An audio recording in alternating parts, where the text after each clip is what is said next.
Quand une enfant de 7 ans est vendue par sa propre grand-mère, elle ne perd pas seulement son enfance, mais aussi son âme. Pendant 10 ans, j'ai vécu en enfer, pendant que les adultes, qui auraient dû me protéger, comptaient l'argent de ma douleur. Bonjour, mes chers amis. Ich Elodie, votre mamie, avec mes 70 ans d'expérience de vie, parlant directement depuis ma modeste maison à Fougères. Il est Villain, où la brise des collines apporte un peu de répit à la chaleur, et aux souvenirs lourds. Quiconque me voit aujourd'hui, avec mes cheveux blancs, mes plantes de jardin dans la cour arrière, et mon livre de prière toujours à portée de main, n'imaginerait jamais ce que j'ai vécu enfant. Avant de commencer cette histoire difficile, je veux vous remercier du fond du cœur pour regarder. Si cette histoire touche votre cœur, laissez un pouce en l'air, abonnez-vous à la chaîne, et dites-moi dans les commentaires de quelle partie de ce beau pays vous écoutez. Cela me donne la force de continuer à partager ces histoires, qui doivent être racontées. Je suis né en 1955 dans une petite ville à Fougères, si minuscule qu'elle apparaissait à peine sur les cartes. Juste quelques chemins de terre, une petite église, une école, qui n'allait que jusqu'à la 4e année, et beaucoup de pauvreté. Ma mère travaillait dans les champs du lever au coucher du soleil. Et mon père, eh bien, il disparaissait avant même que je sois né. Comme tant d'autres hommes de cette époque, nous vivions dans une cabane simple à la périphérie de la ville, moi, ma mère, et ma grand-mère, Hélène Lemoine, ou Mamie Hélène, comme tout le monde l'appelait. C'était une femme forte, à la peau sombre ridée par le soleil, aux mains cailleuses, et au regard, qui semblait fait de pierre. Je ne l'ai jamais vue sourire.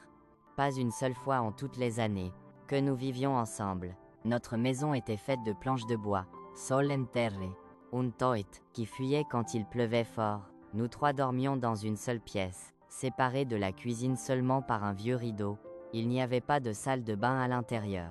Juste des latrines dans la cour arrière, un de ces trous dans le sol, que nous appelions une fosse. La nuit, nous utilisions un pot de chambre sous le lit, pour ne pas avoir à sortir dans le noir. La faim était notre compagne constante. Certains jours, notre seul repas était une bouillie fine faite de farine de maïs, et d'un peu d'eau avec du sel. Quand ma mère parvenait à ramener des légumes de la ferme, où elle travaillait, c'était une fête. La viande seulement pour des occasions très spéciales, peut être une fois par mois, et même alors, c'était plus d'os que de viande.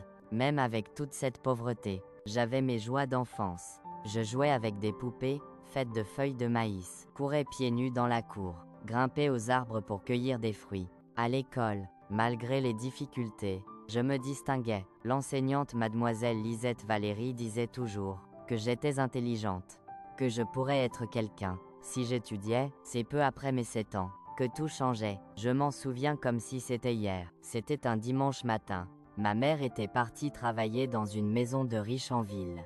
Même le dimanche, car elle avait besoin d'argent supplémentaire. J'étais dans la cour, jouant avec des cailloux, quand ma grand-mère m'appelait. « Elodie, viens ici, il y a du travail aujourd'hui. » Je trouvais ça étrange, car le dimanche était un jour de repos, même pour les pauvres. Mais j'obéissais. Comme toujours, Mamie Hélène avait la main lourde, et ne tolérait pas la désobéissance. Elle m'emmenait à l'intérieur, me donnait un bain complet, chose rare dans cette maison, où l'eau était rare et précieuse. Elle peignait mes cheveux soigneusement, faisait 2 nattes bien nettes, puis sortait une robe, que je ne portais qu'à l'église à Noël.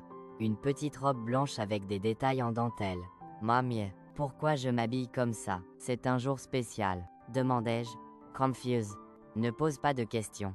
Petite, prépare-toi juste. Aujourd'hui nous allons chez un homme important, qui va aider la famille. » Je ressentais un frisson dans l'estomac, que je ne pouvais pas expliquer à l'époque. Aujourd'hui, je sais que c'était l'instinct essayant de m'avertir du danger. Mais les enfants ne comprennent pas ces choses. Les enfants font confiance aux adultes, surtout à ceux qui devraient les protéger. Nous marchions pendant presque 1 heure, quittant la petite ville, nous dirigeant vers une ferme, qui était à une certaine distance. C'était une grande maison, faite de briques, avec une véranda à l'avant, et une voiture garée dehors, chose rare à cette époque. Et en cet endroit, il devait être vraiment riche. Un homme nous attendait sur la véranda. Il semblait vieux à mes yeux d'enfant. Il devait avoir environ 48 ans, grosse ventre, en sueur, avec une moustache épaisse, et des mains poilues.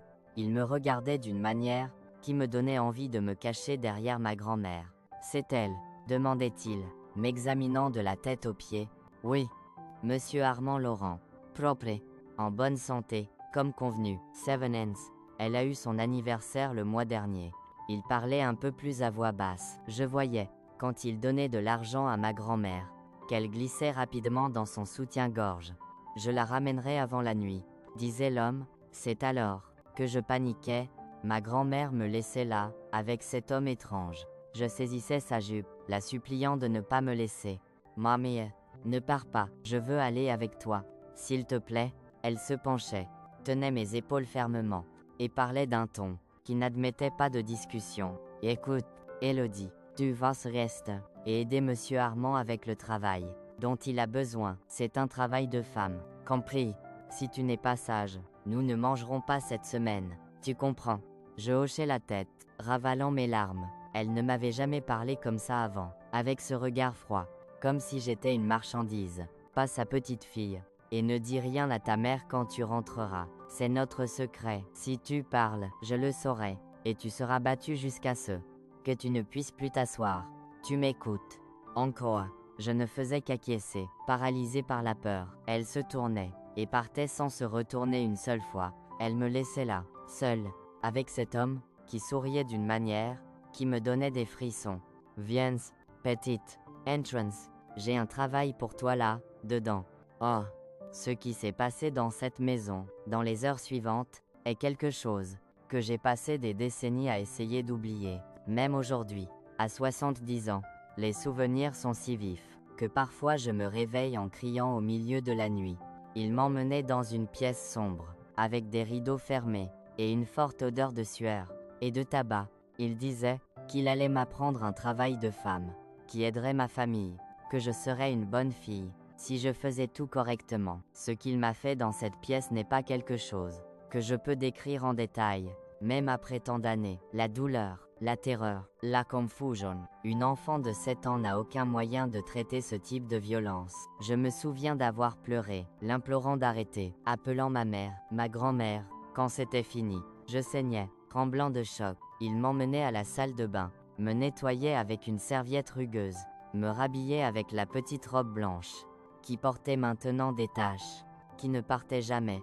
Si tu le dis à quelqu'un, je viendrai chez toi, et je tuerai ta mère, et ta grand-mère.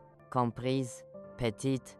Je hochai la tête, incapable de parler. J'étais engourdie, comme si mon âme avait quitté mon corps, pour éviter de ressentir cette douleur.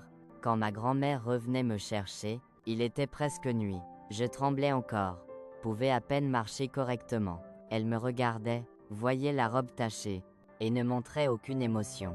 Tu t'es bien comporté, c'est comme ça qu'il faut être. Sur le chemin du retour, elle me disait que c'était normal, que toutes les filles passaient par là, que c'était un travail, que seules les femmes pouvaient faire, qu'elle argent, qu'elle recevait, achèterait de la nourriture pour toute la semaine. Ne fais pas cette tête, petite. Ce n'était pas si terrible. La prochaine fois sera plus facile. Prochaine fois. Ces mots me causaient une telle terreur que je vomissais là sur le bord de la route. Ma grand-mère me donnait quelques tapes dans le dos. Impatiente, arrête avec ces chichis. Veux-tu mourir de faim? Veux-tu voir ta mère malade à force de travailler si dur? C'est tout ce que tu dois faire pour aider la famille. D'autres filles de ton âge font bien pire. Even, quand nous rentrions à la maison, ma mère était déjà là, inquiète de notre absence. Ma grand-mère expliquait que nous étions allés rendre visite à une amie à elle, qui était malade, que j'avais joué avec d'autres enfants, et m'étais salie dans la cour. Je voulais crier, tout raconter, supplier ma mère de me protéger, mais les mots ne sortaient pas. La peur de ce qui pourrait arriver, les menaces, et, plus que cela, la honte, une honte profonde, comme si ce qui s'était passé était de ma faute. Cette nuit-là, allongée sur le mince matelas que je partageais avec ma mère, je pleurais silencieusement jusqu'à ce que je m'endorme. Elle devait avoir remarqué quelque chose d'étrange, car elle me serrait plus fort que d'habitude, comme si elle sentait que quelque chose n'allait pas, mais elle ne demandait rien. Peut être par épuisement, peut être par peur de la réponse, ce que je ne savais pas cette nuit-là, et que je mettrais des années à découvrir. c'était que cette première visite ne serait que le début de l'enfer. Ma grand-mère avait trouvé une source de revenus. Et j'étais la marchandise. La semaine suivante, nous allions dans une autre maison, puis une autre, et encore une autre. Différents hommes, différents lieux, mais toujours la même histoire. Ma grand-mère me préparait, m'emmenait, recevait l'argent, et me laissait avec eux pendant quelques heures. Elle utilisait différentes excuses pour ma mère, que nous allions aider dans une maison, ou rendre visite à une connaissance, ou chercher des vêtements donnés. Toujours les jours où ma mère travaillait loin de la maison, pour qu'elle ne suspecte rien. Avec le temps, le schéma changeait un peu. Parfois, ma grand-mère ne partait pas. Elle restait dans le salon de la maison, discutant avec les hommes, buvant du café, ou du whisky, racontant des histoires. Pendant que j'étais emmené dans la chambre par eux, elle faisait semblant de ne pas entendre mes pleurs. Mes supplications. Elle comptait l'argent en attendant que le travail soit fini. Les menaces étaient constantes. Si je refusais d'y aller, elle disait que je ne mangerais pas cette semaine. Si je parlais à quelqu'un, elle jurait qu'elle m'enverrait dans un endroit bien pire, où les filles désobéissantes vont et ne reviennent jamais. C'est comme ça, la vie, répétait-elle toujours. Les femmes sont nées pour souffrir. Plus tôt tu l'apprends, mieux c'est.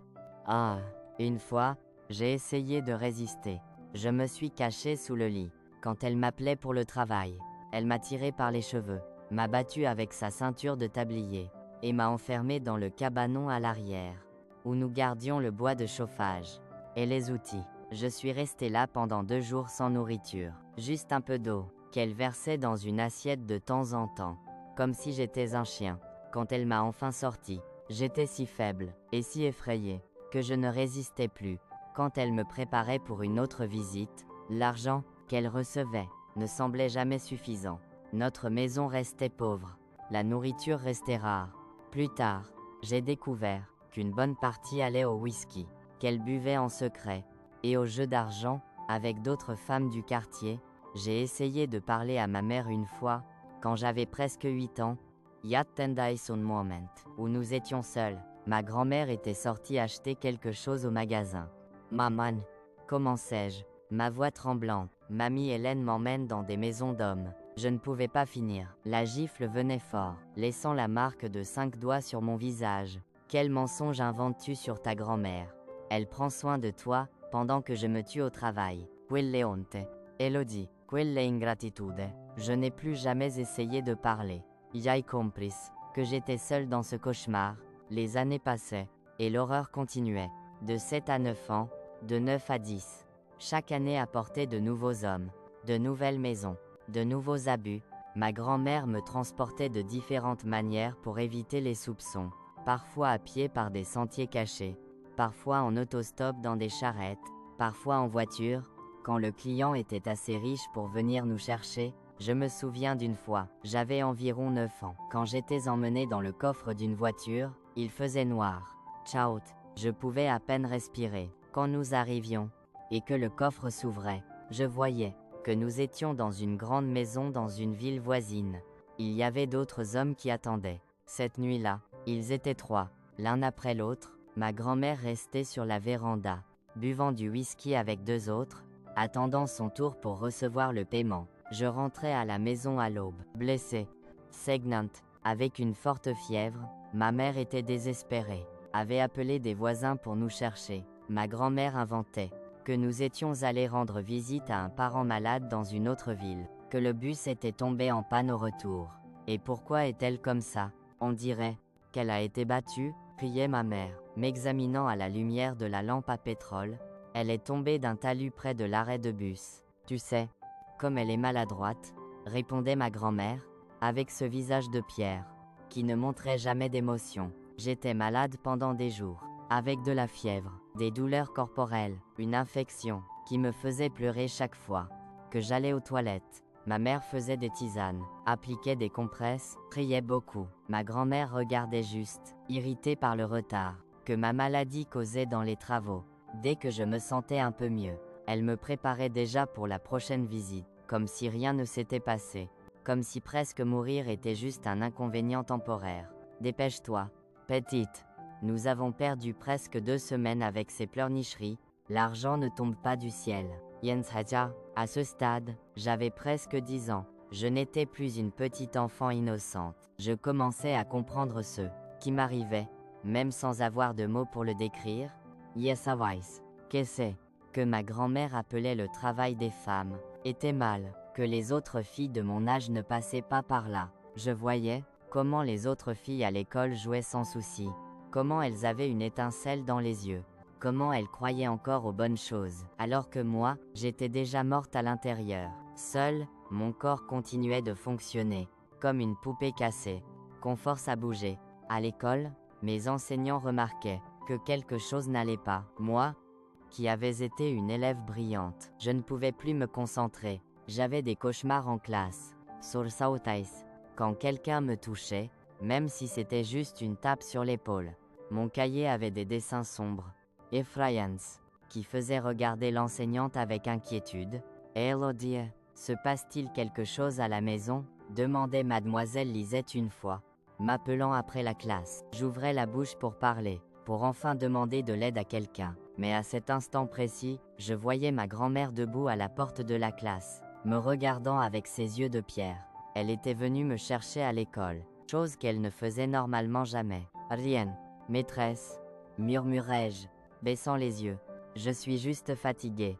Mademoiselle Lisette regardait de moi à ma grand-mère, et quelque chose dans son regard me disait qu'elle suspectait, mais que pouvait-elle faire? À cette époque, dans cet endroit, questionner une grand-mère sur la manière dont elle élevait sa petite fille était impensable. Le martinet et la ceinture sur les fesses étaient considérés comme des méthodes normales d'éducation. D'ailleurs, ma grand-mère était respectée dans la communauté, ou du moins crainte. Tout le monde connaissait son tempérament difficile, sa langue acérée, sa capacité à garder rancune pendant des décennies. Personne ne voulait se frotter à Hélène. C'est à cette époque que je commençais à planifier ma fuite. Je ne savais pas où j'irais, comment je survivrais, mais n'importe quoi semblait mieux que de continuer dans cette vie. Je commençais à économiser de petites choses, un morceau de pain caché, quelques pièces trouvées dans la rue, une carte de la région, que j'arrachais d'un livre scolaire. Mes chers amis, il me fait mal de revivre ces souvenirs. Parfois je dois m'arrêter, prendre une profonde inspiration, et me rappeler que cette petite fille effrayée a réussi à survivre, que je suis ici aujourd'hui, tant d'années plus tard, capable de raconter cette histoire à vous, si vous êtes encore avec moi jusqu'à ce point. Marty Beokup. Je sais que ce n'est pas facile d'entendre ces choses, mais il est important que ces histoires soient racontées, que ces secrets sombres viennent à la lumière, car quelque part, en ce moment même, il y a un enfant qui traverse quelque chose de similaire, pensant qu'il est seul, que personne ne le croira. Le pire était encore à venir dans mon histoire. À 10 ans, quand je pensais que j'avais déjà vécu le pire que la vie pouvait offrir, j'ai découvert que l'enfer a plusieurs niveaux, et que je commençais à peine la descente. La vie a une manière cruelle de nous faire accepter l'inacceptable. Quand la terreur se répète jour après jour, semaine après semaine, elle perd cet impact initial, non pas parce qu'elle fait moins mal, elle n'a jamais fait moins mal, mais parce que votre corps et votre esprit créent des mécanismes pour continuer à fonctionner malgré la douleur. C'est comme si une partie de vous se déconnecte, with telecorps, et observe de loin ce qui se passe. C'est qui m'est arrivé entre 10 et 12 ans. C'est qui causait la panique, était maintenant une routine. Terrible, douloureuse, mais une routine. Je savais exactement à quoi m'attendre. Quand ma grand-mère m'appelait avec ce ton de voix spécifique, Elodie, arrange tes cheveux, parce qu'aujourd'hui, il y a du travail. Et les visites avaient un schéma. 2, parfois 3 fois par semaine, presque toujours l'après-midi. Quand ma mère était au travail, différents hommes, mais avec le même regard, certains faisaient semblant d'être doux au début, offraient des bonbons, parlaient d'une voix douce, d'autres ne se donnaient même pas la peine de prétendre. Tous finissaient de la même manière, prenant par la force ce qu'aucun enfant ne devrait donner. Le pire de tout était de voir comment ma grand-mère, Hélène, en avait fait une entreprise organisée. Avec le temps, elle développait un réseau de clients réguliers, et même une liste de prix. Plus la fille était jeune, plus c'était cher, plus les services étaient spéciaux, plus la valeur était élevée. Elle négociait à la porte, comme quelqu'un vendant des légumes au marché, sans la moindre trace d'émotion sur son visage. Elle est propre, en bonne santé. Voici les prix. Si vous voulez plus de temps, c'est temps de plus. Si vous voulez faire des choses différentes, on peut s'arranger. Je restais là, tête baissée, pendant qu'elle discutait des détails, comme si j'étais une marchandise, un objet sans sentiment, ou volonté propre. Dans certaines maisons, elle me laissait, et s'en allait, revenant des heures plus tard pour me récupérer. Dans d'autres, surtout quand il y avait plusieurs hommes, elle restait dans le salon, ou la cuisine, buvant du café, buvant du whisky, parlant de la vie, comme si rien ne se passait dans les pièces d'à côté. Une fois, quand j'avais environ 11 ans, j'étais emmené dans une ferme isolée, une de ces grandes maisons avec plusieurs employés. C'était l'anniversaire du propriétaire, un homme d'âge moyen, gros, que je connaissais déjà de visites précédentes. Une fête battait son plein, avec de la musique forte, et beaucoup d'alcool. Ma grand-mère m'avait préparé avec une robe, qu'elle avait cousue elle-même, rose clair avec des nœuds, me faisant paraître encore plus jeune, que je ne l'étais. Aujourd'hui est un jour spécial, disait-elle, en hâtant mes cheveux. Colonel Zénon Gauthier fête ses 50 ans. Il a bien payé, alors tu vas être gentil. Compris, fais tout ce qu'il demande. Loï et ses amis. Nous arrivions en fin d'après-midi.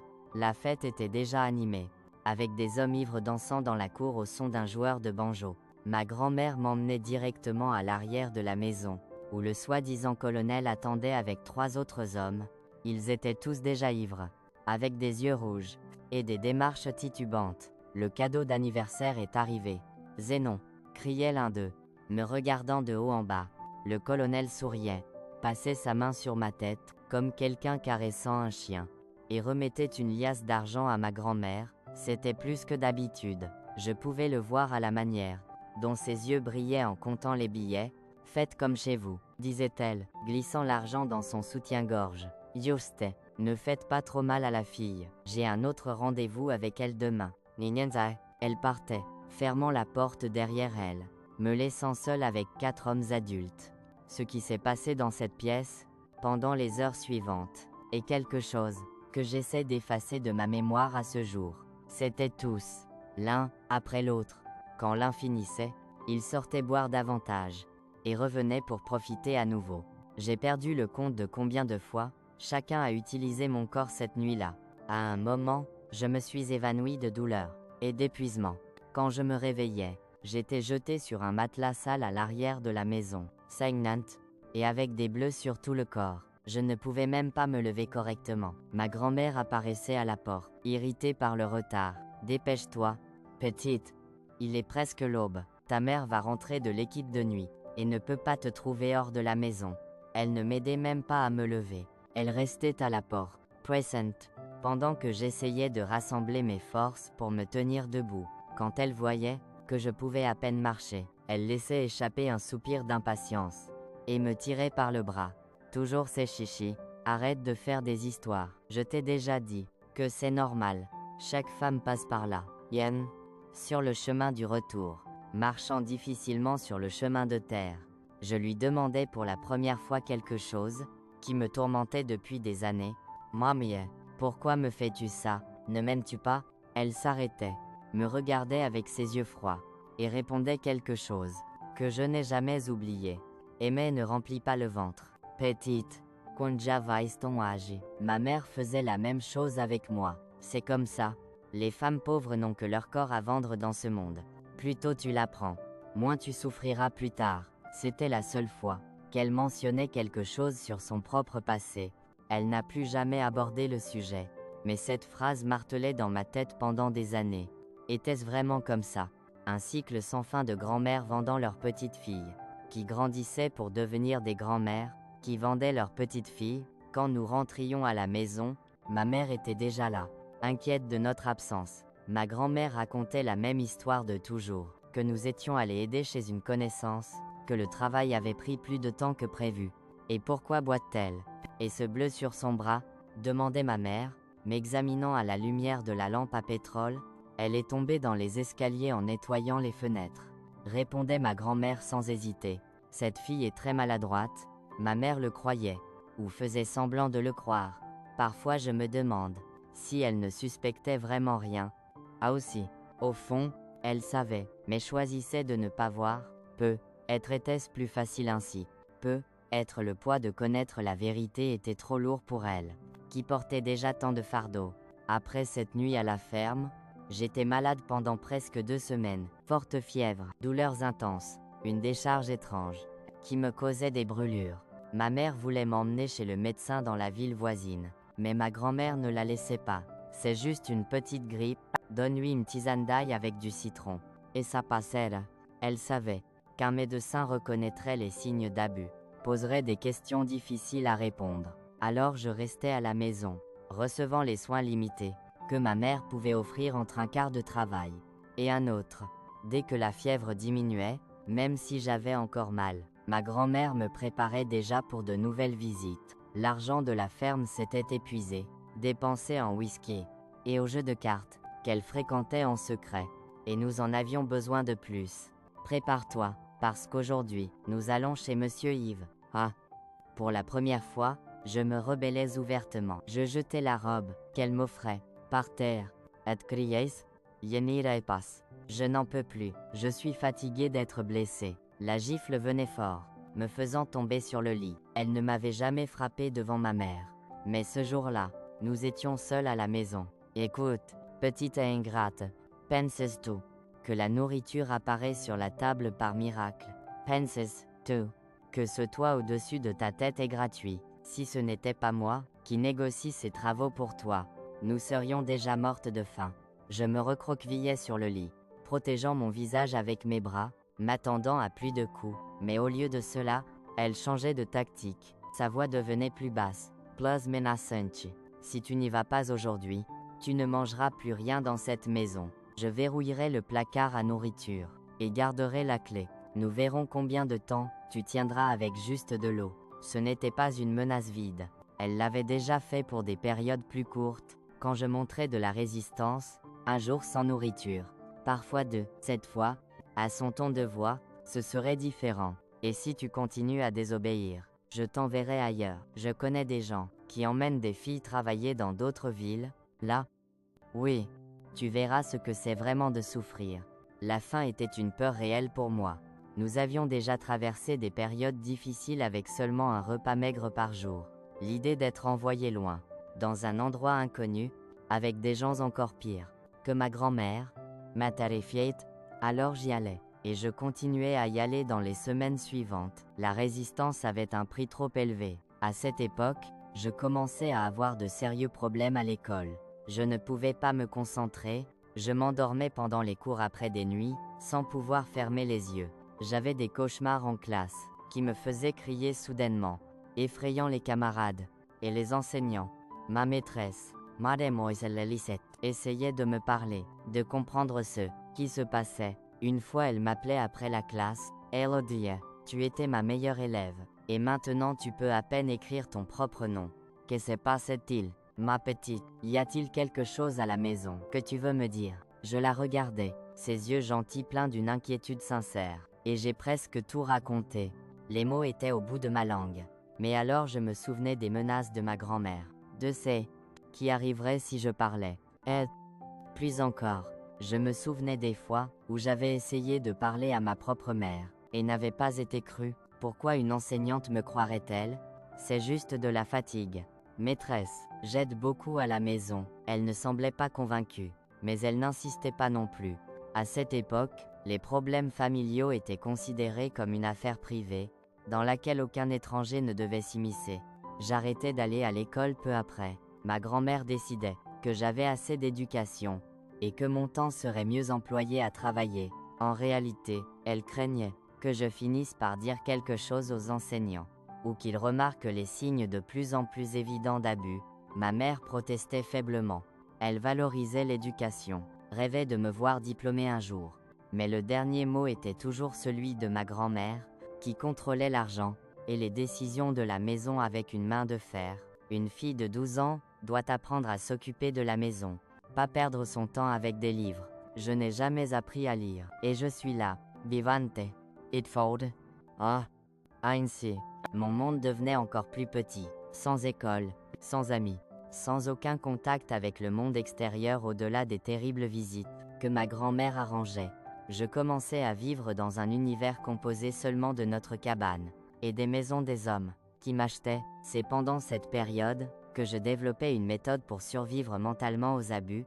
Quand ils commençaient, je fermais les yeux, et me transportais dans un autre endroit. J'imaginais un champ vert avec des fleurs colorées, et un ruisseau d'eau claire. Dans cet endroit, je pouvais courir, jouer, être juste une enfant. Personne ne me faisait de mal là-bas.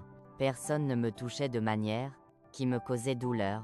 Être honte, c'était une dissociation. Bien que je ne connaisse pas ce mot à l'époque, mon esprit se déconnectait littéralement de mon corps pour ne pas ressentir l'horreur qu'il traversait. Pendant que des hommes adultes violaient une fille de 12 ans, cette fille visitait des champs imaginaires, où elle pouvait être libre. La fréquence des visites augmentait avec le temps. Sans école pour justifier mon absence à certains moments, ma grand-mère pouvait m'emmener à n'importe quelle heure du jour. 3, 4 fois par semaine, parfois plus d'une fois le même jour.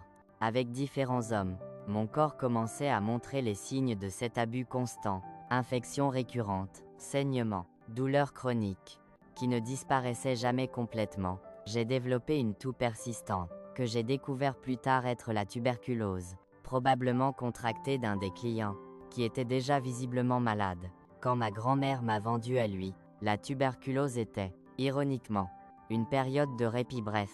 Je devenais si malade, que même ma grand-mère ne risquait pas de m'emmener pour des visites. Pendant presque un mois, je pouvais rester à la maison, toussant du sang, avec une forte fièvre, mais au moins libre des abus quotidiens. Une voisine, qui avait de l'expérience comme guérisseuse, était celle qui diagnostiquait ma maladie. Elle préparait des tisanes d'herbe, disait des prières, appliquait des cataplasmes sur ma poitrine. Lentement, je commençais à aller mieux. Dès que la fièvre diminuait, et que la toux réduisait, ma grand-mère planifiait déjà de me remettre au travail.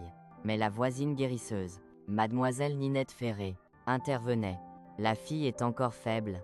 Hélène, si vous la forcez maintenant, elle pourrait avoir une rechute pire. La tuberculose n'est pas une plaisanterie. C'était la première fois que je voyais quelqu'un confronter directement ma grand-mère. Mademoiselle Ninette n'avait pas peur d'elle. Peut-être parce qu'elle était plus âgée. Peut-être parce qu'elle avait du respect dans la communauté comme guérisseuse.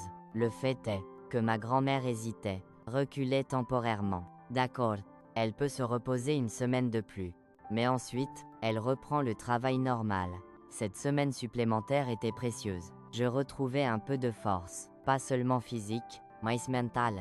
Et, surtout, je recevais des visites quotidiennes de mademoiselle Ninette, qui venait vérifier mon état, et apporter plus de ses remèdes faits maison. C'était lors d'une de ces visites, quand nous étions seuls, ma grand-mère était sortie, et ma mère était au travail, qu'elle me posait la question.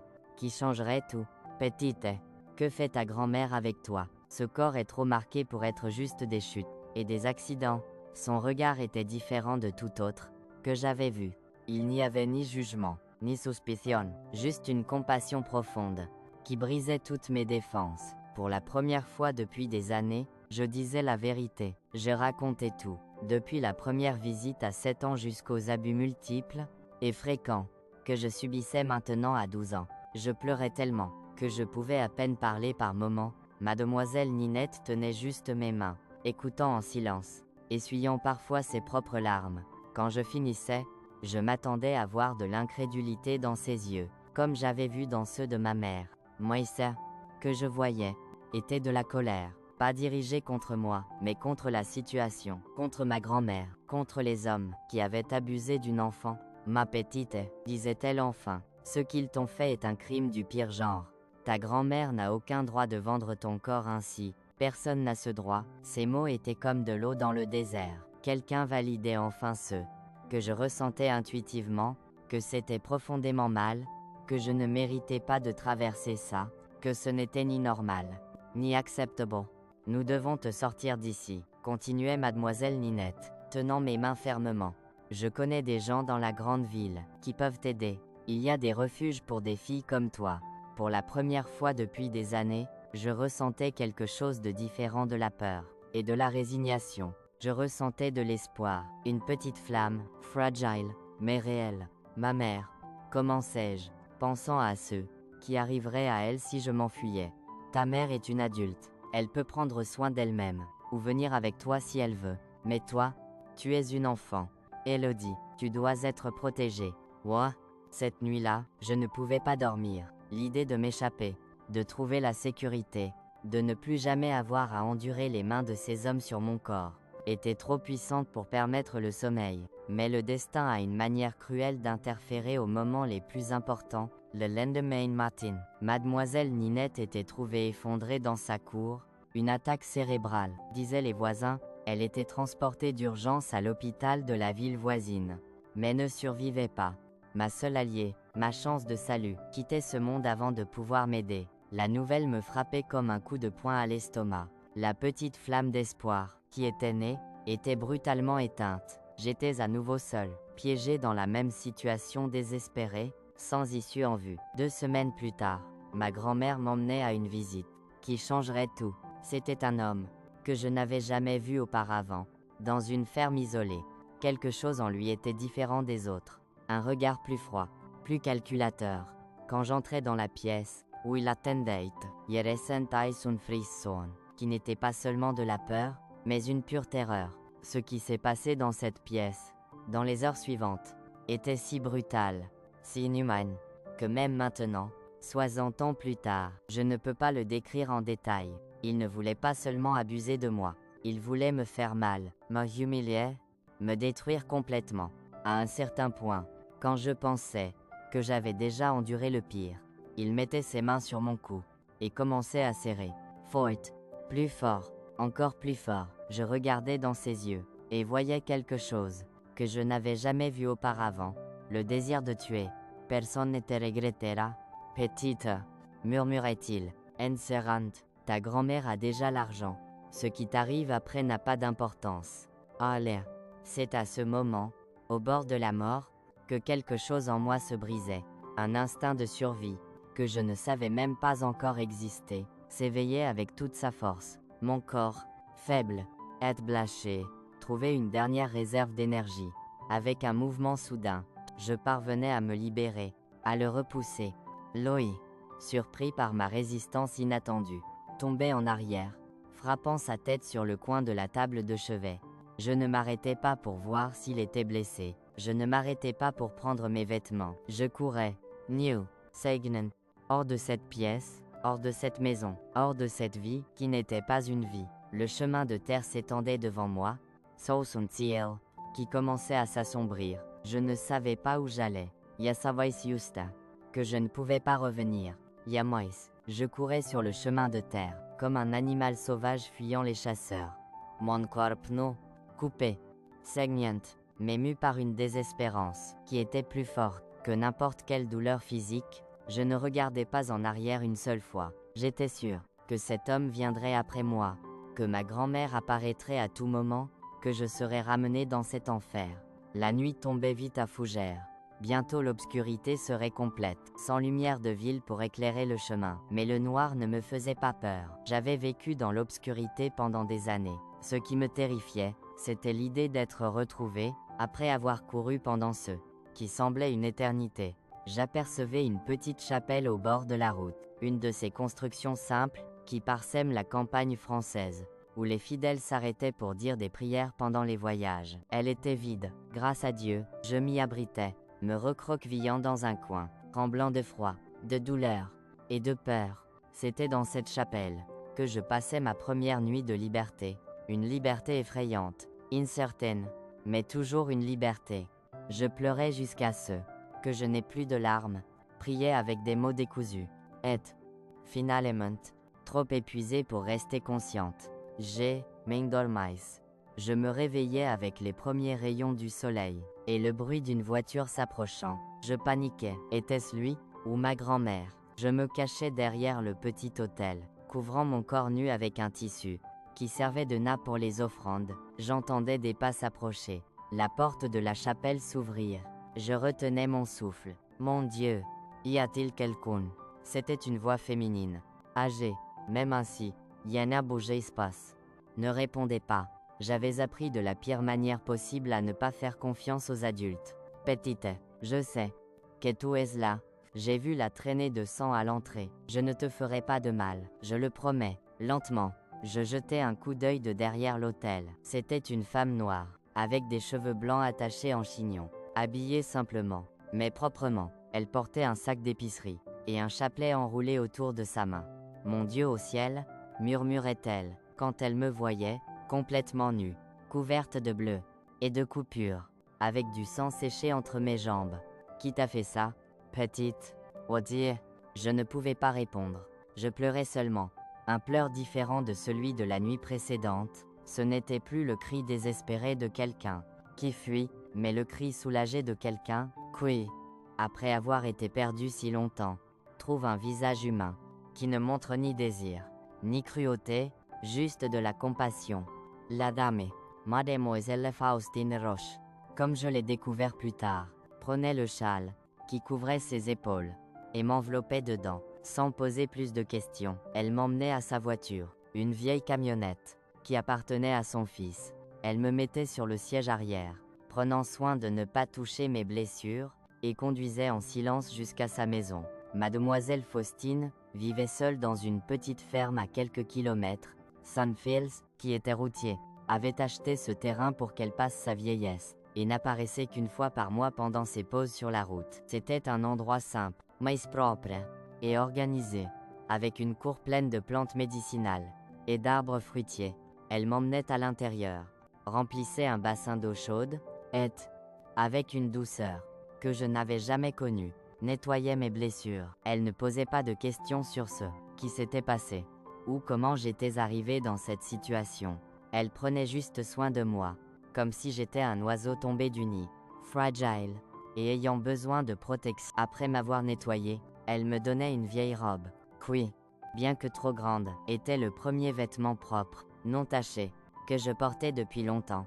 Elle préparait un bouillon de poulet, qui me rappelait à quel point j'avais faim. Je mangeais lentement, avec difficulté, ma gorge encore douloureuse des mains, qui avaient essayé de m'étrangler. Ce n'est qu'après m'avoir nourri, et installé sur un tapis propre près du poêle à bois, qu'elle demandait enfin, « Veux-tu me dire ce qui s'est passé, petite Orlina ?» Et, pour la deuxième fois de ma vie, je racontais tout, depuis le début, depuis la première fois que ma grand-mère m'avait emmené faire un travail. Je racontais les années d'abus, les multiples hommes, les menaces, la faim utilisée comme punition. Je racontais ma mère, qui ne me croyait pas, l'école, que j'avais abandonnée, la tuberculose, Mademoiselle Ninette, qui avait essayé de m'aider, mais était morte avant de pouvoir. Et, enfin, je racontais l'homme, qui avait essayé de me tuer la veille, comment j'avais réussi à m'échapper, comment j'avais couru nu sur la route sans savoir où aller. Mademoiselle Faustine écoutait tout sans interrompre. Quand je finissais, elle pleurait silencieusement, des larmes coulant sur son visage ridé. « Tu es en sécurité maintenant », était tout ce qu'elle disait, tenant mes mains fermement. « Tant que je vivrai, personne ne te fera plus de mal. » Ya. Je passais 3 mois caché dans cette ferme. J'ai appris plus tard que ma grand-mère et ma mère me cherchaient dans la région, qu'elles étaient allées au bureau du shérif pour signaler ma disparition, qu'elles avaient inventé des histoires sur moi, disant que j'étais une fille à problème, qui s'était enfuie de la maison, en prenant de l'argent. L'homme que j'avais poussé survivait, apparemment. Il me cherchait aussi, mais pour des raisons différentes. Il voulait se venger de la chute qu'il avait laissée avec une coupure profonde à la tête, mais personne ne pensait à regarder dans la ferme isolée d'une vieille dame. C'était la cachette parfaite. Lentement, je commençais à me rétablir, pas seulement des blessures physiques, qui étaient nombreuses, et graves, mais aussi des blessures de l'âme, qui étaient encore plus profondes. Mademoiselle Faustine ne me pressait jamais de parler de ce qui s'était passé, ne demandait jamais de détails. Elle était juste là, une présence constante et réconfortante, m'apprenant de petites tâches à la ferme, me racontant des histoires de sa propre vie, me montrant qu'il y avait de la bonté dans le monde. Elle était guérisseuse, et herboriste, connue dans la région pour ses recettes de remèdes naturels. Avec elle, j'apprenais le pouvoir des plantes, celles qui guérissaient les blessures, celles qui calmaient l'esprit, celles qui renforçaient le corps. C'était un savoir ancestral, transmis à travers les générations, qu'elle partageait maintenant avec moi. Ces plantes sont la sagesse de la terre, me disait-elle, Alors que nous récoltions des herbes dans la cour, elles ne jugent pas, elles ne font pas mal, elles guérissent et renforcent ceux qui savent les respecter. C'était avec ces herbes et ces prières qu'elle traitait non seulement mes blessures externes, mais aussi les internes, les infections récurrentes, la douleur chronique, les dommages causés par des années d'abus, et par l'avortement forcé, que ma grand-mère avait provoqué avec une tisane forte, quand j'étais tombée enceinte à 12 ans. Oui, car il y avait un bébé avant ma fuite, un bébé que je n'ai jamais pu connaître, qui était expulsé de mon corps encore en formation avec des herbes amères, qui me faisaient saigner pendant des jours, délirante de douleur sur le sol de notre cabane. Ma grand-mère refusait d'appeler à l'aide, disant que c'était des chichis, que les femmes étaient faites pour endurer la douleur. J'ai presque mouru à cette occasion, et une partie de moi mourait vraiment. Une innocence que je n'ai jamais récupérée. Mademoiselle Faustine entendait cette histoire avec des larmes dans les yeux, et ensuite, m'emmenait dans un petit coin spécial de la cour, où elle plantait un rosier. C'est le rosier du petit ange, expliquait-elle, pour honorer la vie, qui n'a pas pu s'épanouir. Pour que tu saches que cet enfant n'était coupable de rien, ni toi non plus. La faute était la leur, uniquement la leur. C'était la première fois que quelqu'un reconnaissait le bébé que j'avais perdu, la première fois que je pouvais pleurer ouvertement pour cette perte sans honte, ni culpabilité. Ce rosier devenait un lieu de guérison pour moi. Je l'arrosais quotidiennement, lui parlais, lui confessais mes peurs et mes espoirs. Est-il grandissait, fort et résilient, tout comme je commençais à grandir. Après 3 mois, quand mes blessures physiques avaient guéri, et que je ne me réveillais plus en criant chaque nuit, Mademoiselle Faustine m'appelait pour une conversation sérieuse. Elodie, tu sais que tu ne peux pas rester caché ici pour toujours. Tu as 12 ans. Tu dois étudier, avoir une vie normale. Et moi, je suis déjà vieille. Je ne sais pas combien de temps il me reste sur cette terre. La panique m'envahissait immédiatement. Retourner à la maison était impensable. Retourner chez ma grand-mère. Je préférerais mourir. Je ne vais pas t'envoyer dans cet enfer, m'assurait-elle, voyant ma peur, mais je connais un endroit à Brest, où ils s'occupent de filles, qui ont souffert comme toi. Un refuge géré par des religieuses. Là, bas, tu pourras étudier, avoir un lit propre, de la nourriture sur la table. Et, surtout, la sécurité. Ah, Brest semblait un autre monde. Je n'avais jamais quitté la campagne, jamais vu de gratte-ciel, jamais imaginé une vie au-delà de ces chemins de terre et de ces petites maisons simples. L'idée me terrifiait et me fascinait à la fois. Et s'ils me retrouvent là, bas, si ma grand-mère découvre où je suis, ils ne te trouveront pas. Brest est trop grand. Et au refuge, personne ne te livrera. Les religieuses sont strictes. Mais justas. Elles protègent leurs filles comme des lionnes. Engzi. Un matin d'octobre 1965. Je montais dans le bus pour Brest, accompagnée par Mademoiselle Faustine. Elle avait vendu quelques poules, et un cochon pour acheter les billets, et quelques nouveaux vêtements pour moi. Les premiers vêtements, qui étaient vraiment à moi, que j'avais jamais possédés. Le voyage durait des heures, qui semblaient des jours. La peur d'être découverte, que ma grand-mère, ou l'un de ces hommes apparaissent dans le bus, ne me laissait pas me détendre une seule minute. Je tenais la main de Mademoiselle Faustine si fort, que mes doigts devenaient blancs. Brest m'accueillait avec sa chaleur, ses odeurs fortes, son bright incessante, une ville énorme, labyrinthique, si différente de tous ceux que je connaissais, qu'elle semblait une autre planète. Les rues pavées, les grands bâtiments, les voitures partout, les gens pressés, qui ne remarquaient même pas notre présence. C'était effrayant et merveilleux à la fois. Le refuge Sainte-Marie était dans une vieille maison dans un quartier populaire, géré par des religieuses franciscaines. Quand nous arrivions, nous étions accueillis par sœur Célestine Moreau, une femme grande, mince, avec un visage sévère, mais des yeux gentils. Mademoiselle Faustine expliquait ma situation en termes généraux. Une fille qui avait souffert de graves abus et avait besoin de protection. La religieuse ne demandait pas de détails. Elle semblait avoir vu des cas comme le mien auparavant. Elle hochait simplement la tête et disait que je serais la bienvenue, qu'il y aurait une place pour moi parmi les autres filles. Dire au revoir à Mademoiselle Faustine était l'un des moments les plus durs de ma vie. Elle avait été ma sauveuse, ma première expérience d'un amour véritablement maternel. Elle me serrait fort, murmurant des bénédictions et des conseils à mon oreille, et me donnait un petit sac en tissu. Ce sont des graines du rosier du petit ange, expliquait-elle, quand tu auras ton propre petit coin. Plante-les pour te rappeler que même des expériences les plus douloureuses, quelque chose de beau peut naître. Je restais au refuge Sainte-Marie pendant 4 ans. C'était une période d'adaptation difficile. Tekauchemas Constance, d'apprentissage à faire confiance à nouveau. Les religieuses étaient disciplinaires, maintenaient des routines rigides, mais n'étaient jamais cruelles. Il y avait des prières quotidiennes, des cours, des tâches ménagères, tout à des heures précises, pour quelqu'un qui avait vécu dans le chaos et la terreur si longtemps. Cette structure était étrangement réconfortante. Les autres filles avaient des histoires similaires à la mienne. Certaines avaient été abusées par des beaux-pères, d'autres abandonnées par des mères, qui ne pouvaient pas les soutenir, d'autres sauvées des rues, où elles se prostituaient pour survivre. Nous étions toutes des survivants, chacune à sa manière. Je retournais étudier, reprenant là où je m'étais arrêtée.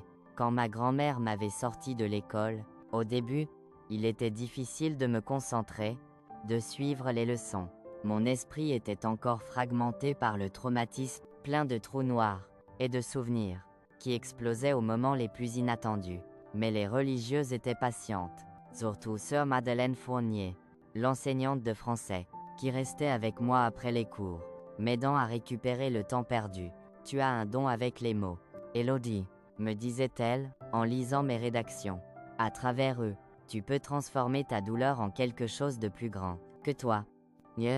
C'est elle qui m'encourageait à écrire un journal, à mettre sur papier les souvenirs qui me tourmentaient.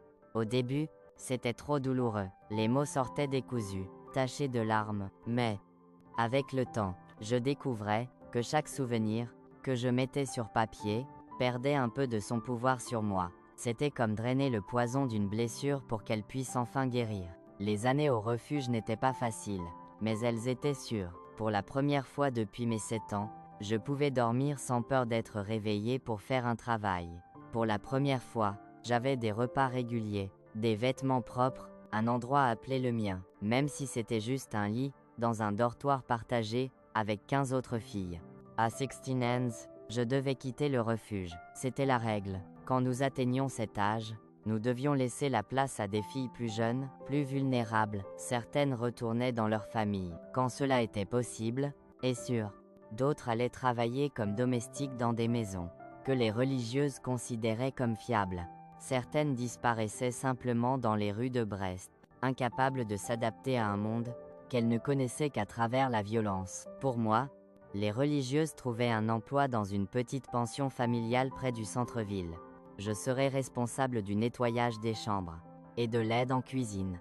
En échange, je recevrais un petit salaire et pourrais vivre dans une petite pièce à l'arrière de la propriété. C'était un nouveau départ, Efrayan, incertain, mais toujours un nouveau départ.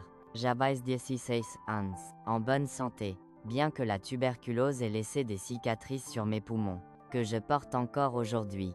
Et, pour la première fois, un avenir devant moi, que je pouvais façonner moi-même. Madame Mireille Bertrand, la propriétaire de la pension, était une femme d'âge moyen, veuve d'un homme d'affaires, qui avait laissé cette petite entreprise pour la soutenir, elle et ses 2 fils. Elle était exigeante avec le travail, moi Justin, et surtout, elle respectait mes limites, ne posait jamais de questions sur mon passé, n'essayait jamais de me toucher, ou de m'approcher de manière qui me mettait mal à l'aise. C'est à la pension que je rencontrai Monsieur Anselme Garnier, un enseignant à la retraite, qui louait une des chambres de manière permanente. Il était un homme dans la soixantaine, cheveux blancs, lunettes épaisses, toujours avec un livre à la main.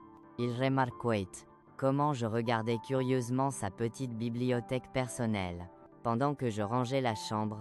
Aimes-tu lire, petite? Demandait-il un jour, me surprenant à regarder les dos des livres. Oui, monsieur, j'ai appris au refuge avec les religieuses. Il souriait, un sourire doux, qui ne contenait aucun motif caché, quelque chose qui me prenait longtemps à reconnaître après des années à associer les sourires masculins à un danger imminent. Tu peux emprunter ceux que tu veux. Les livres sont faits pour circuler, pas pour prendre la poussière sur les étagères. Voyez, Ainsi commençait une amitié improbable entre une fille traumatisée de 16 ans et un enseignant retraité de 62 ans. Il me prêtait des livres, discutait des histoires avec moi, expliquait des mots et des concepts que je ne comprenais pas. À travers ces livres, je découvrais des mondes que je n'avais jamais imaginés, des vies si différentes de la mienne, qu'elles semblaient des fantasmes. Monsieur Anselme n'essayait jamais rien d'inapproprié, ne franchissait jamais les limites d'une amitié respectueuse. Il était le premier homme que je pouvais faire confiance après tous ceux que j'avais traversés. Il devenait une sorte de père ou de grand-père que je n'avais jamais eu. Quelqu'un qui se souciait de ma croissance, de mon avenir, sans rien attendre en retour. C'est lui qui m'encourageait à terminer officiellement mes études. Avec son aide, je m'inscrivais à un programme de cours du soir. Je travaillais à la pension pendant la journée et étudiais la nuit. C'était épuisant, mais chaque livre que je lisais, chaque connaissance que j'acquérais, m'éloignait un peu plus de cette fille terrifiée qui avait fui nue sur un chemin de terre des années auparavant. Le passé, cependant, ne nous abandonne jamais complètement, même dans les moments de plus grande paix. Il trouve des moyens de nous rappeler son existence. Pour moi, ce Rap of the Night, quand j'atteignais 18 ans, sous la forme d'une lettre livrée à la pension, c'était de Mademoiselle Faustine, ma sauveuse, la femme qui m'avait trouvé dans la chapelle et hébergé dans sa ferme. Nous n'avions pas gardé contact depuis mon départ au refuge. C'était plus sûr ainsi, pour empêcher ma grand-mère de me retrouver. La lettre était brève, écrite d'une écriture tremblante. Elle était malade, savait qu'elle n'avait plus beaucoup de temps, et voulait me voir une dernière fois. Elle incluait l'adresse de la ferme, et un billet de bus pour retourner à la campagne. Mon premier instinct était la peur. Retourner dans cette région signifiait le risque de rencontrer ma grand-mère, ou l'un de ses hommes. Cela signifiait revisiter des lieux que j'avais lutté pour oublier. Mais comment pouvais-je refuser la dernière demande de la femme qui m'avait sauvé la vie? Après beaucoup de réflexions, de nombreuses nuits sans sommeil, je décidai d'y aller. Je demandai quelques jours de congé à la pension et montais dans le bus, avec le cœur battant. À chaque kilomètre qui nous rapprochait de la campagne, mon anxiété augmentait. Elle atteignait un point où je pensais demander au chauffeur de s'arrêter, de courir vers la sécurité de Brest. Mais je continuais. Pour Mademoiselle Faustine, et peut-être, bien que je ne l'admette pas à moi-même, pour une sorte de fermeture, dont mon âme avait encore besoin. Le bus me laissait dans la petite ville la plus proche de la ferme. Je devais marcher le reste du chemin. C'était étrange de revenir sur ces chemins de terre rouge, sous ce ciel ouvert de la campagne. Parmi ces odeurs d'enfance, maïs, poussière, fumée de poêle à bois, je marchais lentement, alerte à chaque mouvement, chaque son, à chaque personne qui passait. Je rentrais mes épaules, baissais la tête, essayais de me rendre invisible, de vieilles habitudes qui ressurgissaient instinctivement. Quand j'apercevais enfin la ferme, mon cœur se serrait. Elle semblait plus petite, plus usée par le temps. Le fils de Mademoiselle Faustine, Romain Roche, était dans la cour, réparant une clôture. Il ne me reconnaissait pas immédiatement. La petite fille effrayée de 12 ans était devenue une jeune femme de 18 ans, plus grande, plus forte, avec un regard différent. « Elodie ?» demandait-il, incertain, quand je m'approchais. « Mon Dieu, comme tu as grandi !» Il m'emmenait à l'intérieur. Mademoiselle Faustine était au lit, visiblement faible, consumée par un cancer qui s'était propagé trop rapidement pour que les remèdes, naturels ou conventionnels, fassent effet.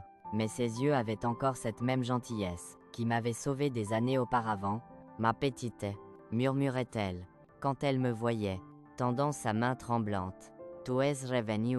Ah, je passais 3 jours à ses côtés, 3 jours à prendre soin d'elle, comme elle avait pris soin de moi, préparant les tisanes qu'elle m'avait appris à faire, racontant des histoires de ma vie à Brest, écoutant ses derniers conseils et bénédictions.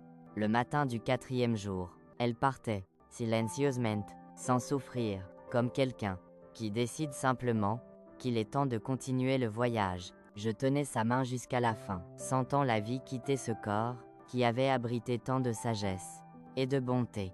Les funérailles étaient simples, comme elle l'aurait souhaité. Juste moi, Romain, et quelques voisins proches. Quand tout était fini, ils m'appelaient pour une conversation. Ma mère t'a laissé quelque chose, disait-il, me remettant une enveloppe. Elle a demandé que je ne te la donne qu'après son départ. À l'intérieur de l'enveloppe, il y avait un acte. Mademoiselle Faustine m'avait légué la ferme, cette terrain, où j'avais trouvé la sécurité pour la première fois, où ma guérison avait commencé, serait à moi. Mais toi, demandai-je à Romain, confuse, tu es son fils, tu devrais tout avoir. Il souriait, un sourire, qui me rappelait celui de sa mère. J'ai ma vie sur la route, ma maison, en ville. Cet endroit a toujours signifié plus pour toi que pour moi, ma mère le savait. On. Je retournais à Brest pour organiser ma vie, terminer mes études, dire au revoir à Madame Mireille et à Monsieur Anselme. 3 mois plus tard, j'étais de retour à la ferme. Ma ferme maintenant, c'était risqué. Yes, savais que ma grand-mère vivait encore dans la région. Peu, être aussi certain de ces hommes, mais quelque chose en moi avait changé. Je n'étais plus la fille terrifiée, qui courait pour se cacher. J'étais une femme, qui avait survécu au pire, et était prête à affronter ses démons. Le premier, que je rencontrais, venait du passé, au marché de la ville, achetant des provisions pour la ferme. Je me retrouvais face à face avec ma mère. 6 ans avaient passé depuis ma fuite. Elle semblait beaucoup plus vieille, voûtée, avec des cernes profonds sous les yeux, et des cheveux déjà grisonnants. Malgré ses seulement 40 ans, nous nous regardions pendant un long moment. Je voyais la reconnaissance dans ses yeux, suivie de choc, d'incrédulité, et puis une honte profonde, douloureuse. Élodie, murmurait-elle, comme si elle voyait un fantôme. Est-ce toi? Est-ce vraiment toi, Élodie? Minaba.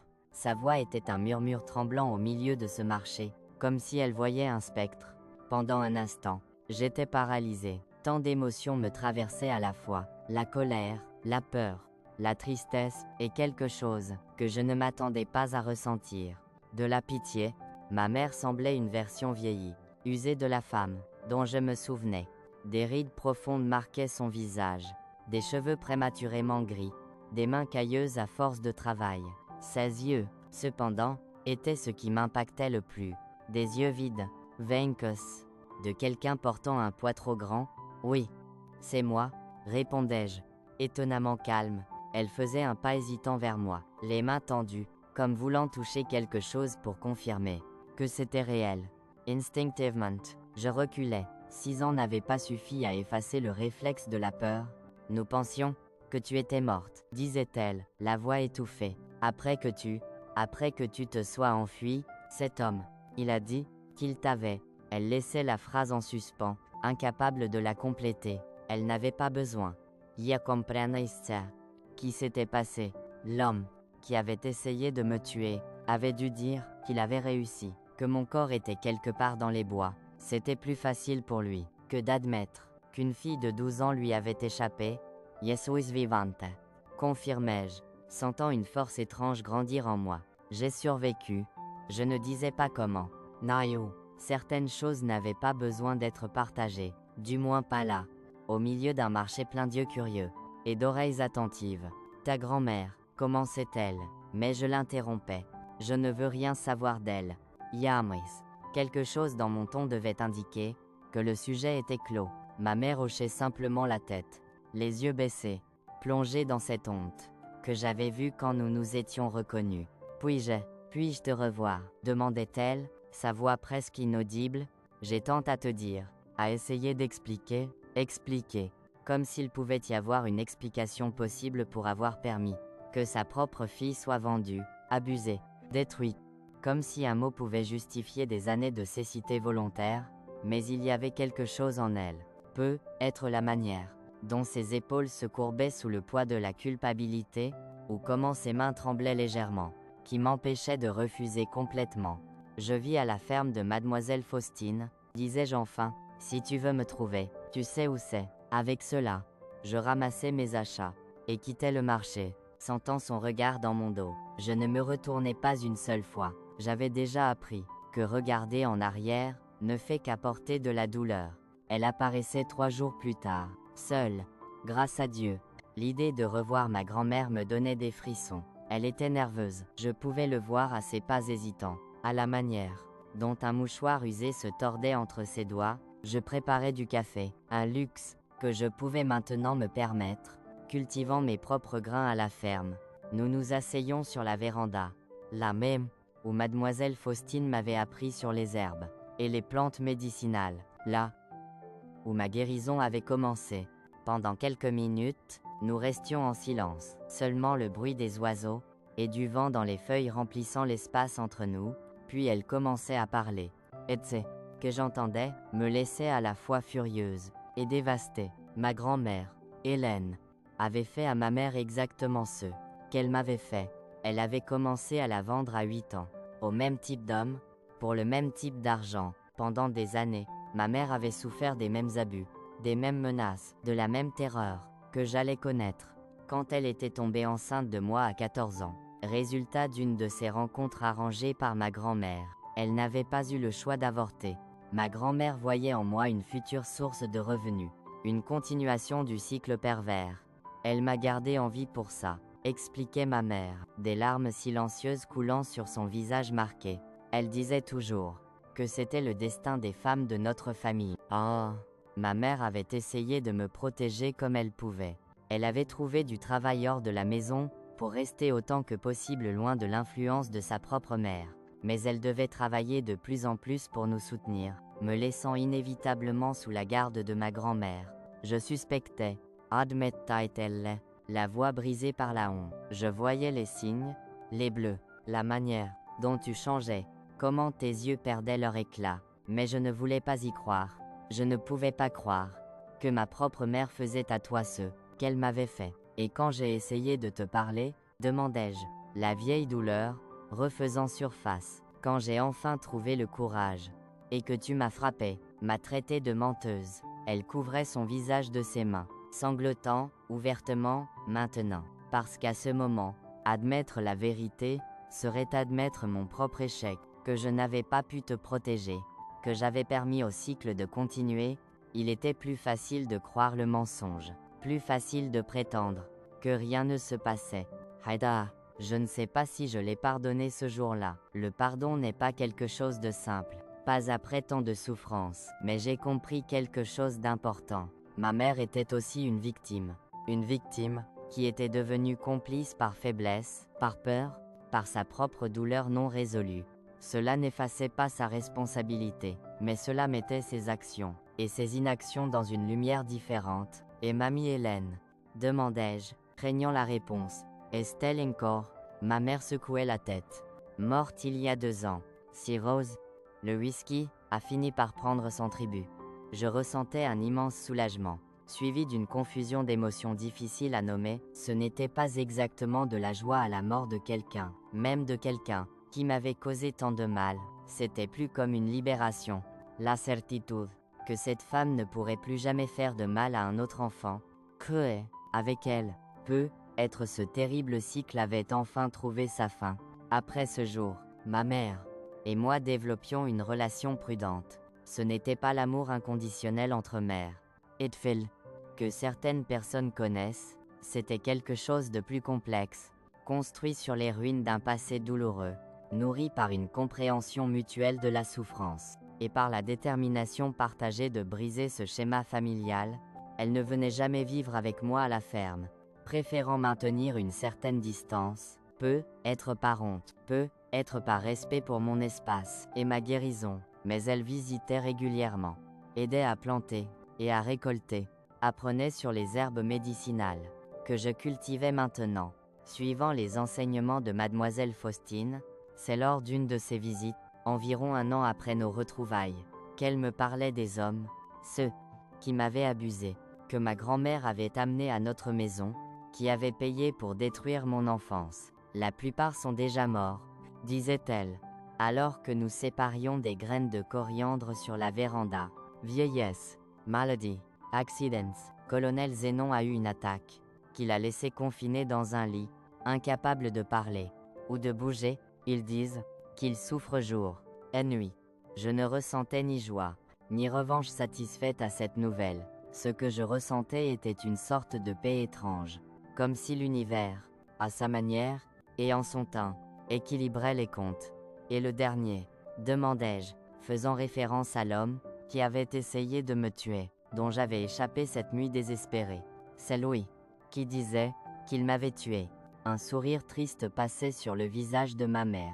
Disparu peu après. Ils disent qu'il est parti pour une autre région. D'autres disent qu'il s'est impliqué avec des gens dangereux et a fini au fond d'une rivière. Personne ne sait vraiment. Wadiena, Yane Yamoisutia, qui lui était arrivé non plus. Et je décidais que ça n'avait pas d'importance. Il n'avait plus de pouvoir sur moi, sur mes rêves, sur mon avenir. Il n'était qu'une ombre du passé, de plus en plus lointaine, alors que je construisais ma nouvelle vie. Et c'était une vie étonnamment bonne. Considérant comment elle avait commencé, la ferme de Mademoiselle Faustine prospérait entre mes mains. J'apprenais à travailler la terre, à cultiver non seulement pour survivre, mais pour guérir. Les herbes médicinales, qu'elle m'avait appris à reconnaître et à utiliser, devenaient la base de ma subsistance. Au début, les gens de la région venaient chercher des remèdes simples. Tisane pour les maux de tête, onguent pour les blessures, sirop pour la toux. Avec le temps, ma réputation grandissait. Des voyageurs venaient de loin pour consulter la Dame des Herbes. Comme j'étais devenu connu, ce n'était pas seulement le savoir des plantes qui attirait les gens, c'était quelque chose de plus profond, plus difficile à expliquer, peut-être parce que moi, ayant connu les profondeurs de la souffrance humaine, je pouvais reconnaître la douleur dans les yeux des autres. Je savais écouter sans juger, conseiller sans imposer, offrir du réconfort sans fausses promesses. Beaucoup de ceux qui me cherchaient étaient des femmes et des filles victimes d'abus, similaires à ceux que j'avais souffert. Elles venaient chercher des remèdes pour des corps blessés, mais aussi pour des âmes brisées. Et je découvrais, qu'en les aidant à guérir, je me guérissais aussi moi-même. Chaque histoire entendue, chaque conseil donné, chaque main tenue dans des moments de désespoir, me rappelait que ma souffrance n'avait pas été vaine, que je pouvais la transformer en quelque chose de plus grand, quelque chose qui aidait à briser le cycle pour d'autres. C'est en 1977, à 22 ans, que je rencontrai Jules Blanchard. Il était un jeune agronome, qui travaillait sur un projet d'extension rurale, enseignant des techniques agricoles durables aux petits producteurs de la région. Il venait à ma ferme pour parler de nouvelles méthodes de plantation, mais finissait par rester pour apprendre sur mes herbes médicinales. Jules était différent de tous les hommes que j'avais connus, calme, respectueux, avec une curiosité sincère pour mon travail et mon savoir. Il n'essayait jamais de m'impressionner ou de me dominer, n'envahissait jamais mon espace personnel, n'assumait jamais qu'il avait droit à quoi que ce soit au-delà de ce que j'offrais librement. Notre amitié grandissait lentement, au fil de mois de visites périodiques, de conversations sur les plantes et les cultures, d'échanges de savoir et d'expériences. Je ne réalisais que j'étais en train de tomber amoureuse, que lorsque je me surprenais à attendre ces visites avec anxiété, préparant des gâteaux spéciaux les jours où je savais qu'il viendrait, rêvant de son sourire, calme les nuits solitaires. La peur, cependant, était énorme. Après tout ce que j'avais traversé, l'idée de l'intimité physique me terrifiait. Les souvenirs d'abus étaient toujours là, enfouis plus profondément, mais prêts à resurgir au moindre déclencheur. Comment expliquer cela à un homme? Comment lui faire comprendre que mon recul n'était pas un rejet, mais un traumatisme? C'était l'une des femmes que j'avais aidé à guérir, qui me donnait le conseil, qui changerait tout. Dis-lui, disait Marion Durand, une femme d'âge moyen, qui avait survécu à un mariage violent. S'il est le bon homme, il comprendra. S'il ne comprend pas, ce n'est pas l'homme pour toi. Yeah.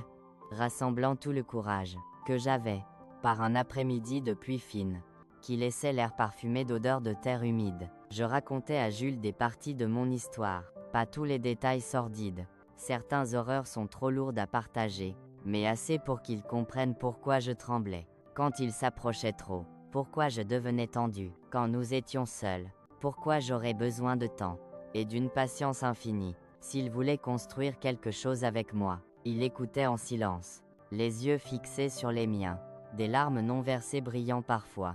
Quand je finissais, je m'attendais à voir de la pitié, peut-être du dégoût, ou cette curiosité morbide, que beaucoup ont face à la souffrance des autres. Ce que je voyais était du respect, un respect profond, sincère. Merci de me faire confiance pour partager ton histoire, disait-il simplement. Ça a dû demander beaucoup de courage. Je veux que tu saches que je ne ferai jamais. Jamais rien qui te cause peur, ou inconfort. Nous pouvons aller à ton rythme. Toujours. Et si ce rythme ne va jamais au-delà de l'amitié, ça va aussi. Yan. Nous nous marions un an plus tard, en 1978, dans une cérémonie simple sur la ferme même. Juste quelques amis proches, ma mère, et le fils de mademoiselle Faustine, Romain, qui venait spécialement pour l'occasion. Je plantais des fleurs autour du rosier du petit ange, qui était maintenant grand et feuillu, pour qu'il participe aussi, d'une certaine manière, à ce moment de joie. Notre vie ensemble avait ses défis. Bien sûr, il y avait des nuits où je me réveillais en criant, prise dans des cauchemars, où des mains rudes me faisaient encore mal, des moments où un contact inattendu me faisait me raidir de peur, des situations où l'intimité devenait impossible à cause de retours en arrière soudains, mais Jules ne se plaignait jamais, ne me pressait jamais, ne me faisait jamais sentir brisée ou insuffisante. Avec une patience infinie, il m'aidait à redécouvrir mon propre corps, non pas comme une source de douleur et de honte, mais de plaisir et de connexion. Un an après le mariage, je découvrais que j'étais enceinte. La nouvelle apportait un mélange complexe de joie et de terreur. Ma seule expérience précédente avec la grossesse avait été celle à 12 ans, brutalement terminée par un avortement forcé, qui avait presque coûté ma vie. L'idée de porter à nouveau un enfant en moi réveillait des souvenirs que je préférais garder enfouis. J'ai peur, confessai-je à Jules une nuit, allongé dans notre lit en bois simple, qu'il avait lui-même construit. Et si je ne peux pas aimer cet enfant, et si le voir me rappelle tout ce que j'ai traversé? Il prenait ma main entre les siennes, ses mains cailleuses du travail de la terre, qui ne m'avaient jamais, pas une seule fois, causé de douleur. Alors, nous l'affronterons ensemble. Prometta-t-il, un jour à la fois. Oh. Noémie naissait par une aube chaude de mars 1979, après un accouchement difficile, qui durait presque 20 heures, quand la sage-femme l'a placée dans mes bras, petite, et rouge, criant forte. Quelque chose d'extraordinaire se passait. Toute la peur, toute l'appréhension, toute la terreur anticipée disparaissait simplement. À leur place, un amour si immense, si écrasant, qu'il tenait à peine dans ma poitrine. Regardant ce petit visage parfait, je faisais une promesse silencieuse. Cet enfant ne connaîtrait jamais le genre de douleur que j'avais connu, ne sentirait jamais la peur dans sa propre maison, ne douterait jamais de l'amour inconditionnel de ses parents, et, surtout, ne serait jamais forcé de grandir avant son temps. Noémie était la première de 3 enfants. Ensuite venait Maxime et Clémentine, chacun apportant plus de lumière et d'amour à notre famille. Je les élevais avec une combinaison de protection féroce et de liberté prudente. Je voulais qu'ils soient forts, indépendants, capables de reconnaître le danger, mais sans le poids écrasant de la méfiance que je portais. Je racontais mon histoire à eux, quand ils étaient assez grands pour comprendre, pas tous les détails horribles, mais assez pour qu'ils sachent d'où ils venaient, quel cycle nous avions brisé, quel choix nous avions fait pour assurer que le passé ne déterminait pas l'avenir. Mamie, disait Noémie, une fois, déjà adulte avec ses propres enfants, comment has to fight? Comment as-tu survécu à tout ça? Et es encore devenu quelqu'un de si plein d'amour? La question me surprenait. Je n'y avais jamais pensé en ces termes. Survivre avait été un instinct, aimer avait été un choix, jour après jour, décision après décision, choisissant de ne pas laisser la haine et le ressentiment empoisonner ceux que j'avais réussi à construire. J'ai eu de l'aide, répondais-je enfin. Mademoiselle Faustine, les religieuses au refuge, votre père, Desrens, qui m'ont montré qu'il y avait de la bonté dans le monde, même après que j'avais connu le pire, et je vous avais, mes enfants, qui m'ont donné une raison de briser le cycle, d'être meilleur que ceux qui étaient venus avant moi. Oh, aujourd'hui, à 70 ans, regardant en arrière sur le long chemin que j'ai parcouru depuis cette fille de 7 ans, emmenée pour la première fois faire un travail, je ressens une sorte de paix que je n'imaginais jamais possible. Ce n'est pas une paix parfaite. Les cicatrices sont toujours là, certaines nuits sont encore longues, certains déclencheurs peuvent encore me transporter momentanément dans ces pièces sombres. Mais c'est une paix réelle, construite non pas dans le déni de la souffrance, mais dans sa transformation. Une paix qui vient de savoir que, malgré tout ce qu'ils ont essayé de me prendre, l'innocence, la dignité Même la vie elle-même, il ne pouvait pas prendre ma capacité à aimer, à guérir, à grandir. La fille, qui courait nue sur un chemin de terre, saignante et terrifiée, trouvait non seulement un refuge.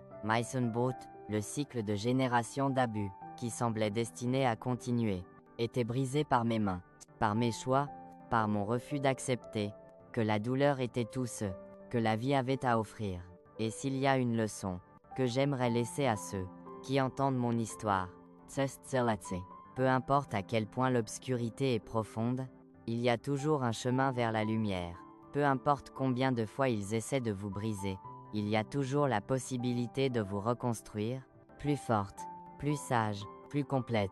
La guérison n'efface pas les cicatrices, mais les transforme en marque d'une bataille gagnée, d'une vie réclamée. Le temps a une manière curieuse de passer. Quand nous regardons en arrière, les décennies semblent se comprimer, en moments, comme des pages d'un livre rapidement feuilleté par le vent. Dans ces moments de réflexion, je vois clairement comment chaque choix, chaque petite victoire sur la peur, m'a mené là, où je suis maintenant, sur cette véranda, où je me balance maintenant dans la chaise, que Jules a construite pour moi il y a presque 40 ans. Reconstruire une vie après avoir été si profondément brisé n'est pas un processus linéaire, il n'y a pas un seul moment de guérison complète, pas un jour magique, où nous nous réveillons, et tout le traumatisme a disparu. C'est plus comme apprendre à vivre avec une partie de soi, qui a été altérée pour toujours, mais sans permettre à cette partie de définir qui vous êtes, ou qui vous pouvez devenir. Quand Noémie atteignait 7 ans, les mêmes que j'avais quand ma grand-mère commençait à me vendre, je traversais une période d'anxiété si intense, que je pouvais à peine dormir. Je restais éveillé à regarder ma fille dormir, terrifié par l'idée que quelque chose d'horrible pourrait lui arriver, que je pourrais échouer à la protéger, comme ma mère avait échoué avec moi. Jules le remarquait, bien sûr. Il avait toujours une sensibilité particulière pour les moments où le passé revenait me hanter. « Tu n'es pas ta grand-mère », me rappelait-il doucement, « ni ta mère. Tu es Élodie, la femme la plus forte et la plus aimante que je connais. Noémie est en sécurité avec nous. » C'était vrai, mais la peur n'est pas rationnelle. Je commençais seulement à me calmer quand Noémie passait 12 ans, l'âge auquel j'avais fui, en bonne santé, heureuse, protégée, aimée. Quand elle atteignait 15 ans, sans jamais avoir connu le genre d'horreur qui avait marqué mon enfance, je pouvais enfin respirer un peu plus facilement. Nous avions brisé le cycle. La malédiction des générations n'avait pas atteint ma fille. Tout au long des années 1980 et 1990, notre petite ferme se transformait. Avec les connaissances de Jules en agriculture durable, et mon propre savoir sur les plantes médicinales, nous créions un lieu qui n'était pas seulement notre maison, mais un centre de guérison et d'apprentissage pour la communauté. Je commençais à recevoir des femmes, de plus en plus, qui venaient chercher non seulement des remèdes pour le corps, mais pour l'âme. Des femmes battues par leurs maris, des filles abusées par des beaux-pères ou des oncles, des femmes âgées abandonnées par leur famille. Elles venaient d'abord pour les tisanes et les onguents, puis revenaient pour les conversations, pour l'accueil, pour la possibilité d'être entendues sans jugement. Comment as-tu réussi à surmonter, Madame Élodie, était la question que j'entendais le plus. Comment as-tu trouvé la force d'avancer? Je n'avais jamais de réponse facile. Chaque personne est unique. Chaque traumatisme laisse des marques différentes. C'est qui fonctionnait pour moi, pourrait ne pas fonctionner pour d'autres. Mais il y avait quelque chose que je partageais toujours, l'idée que nous sommes plus forts que nous ne l'imaginons, que dans nous existe une capacité de régénération qui va au-delà de ce qui semble possible dans les moments de plus grand désespoir. En 1987, nous formalisions notre travail en créant l'association des Roses Sauvages, avec l'aide de quelques amis, y compris Monsieur Anselme Garnier, l'enseignant à la retraite, qui m'avait encouragé à étudier des années auparavant. Nous obtenions une petite subvention pour construire des installations de base, une salle plus grande pour les consultations, un hangar pour traiter les herbes, un espace pour les réunions et les ateliers. L'objectif était simple, offrir aux femmes de la région non seulement une aide d'urgence, mais des outils pour reconstruire leur propre vie. Nous enseignons tout, des techniques de plantation et de préparation de remèdes naturels, aux notions de base de droit, l'alphabétisation pour celles qui ne savaient pas lire, et surtout, des moyens de devenir financièrement indépendante.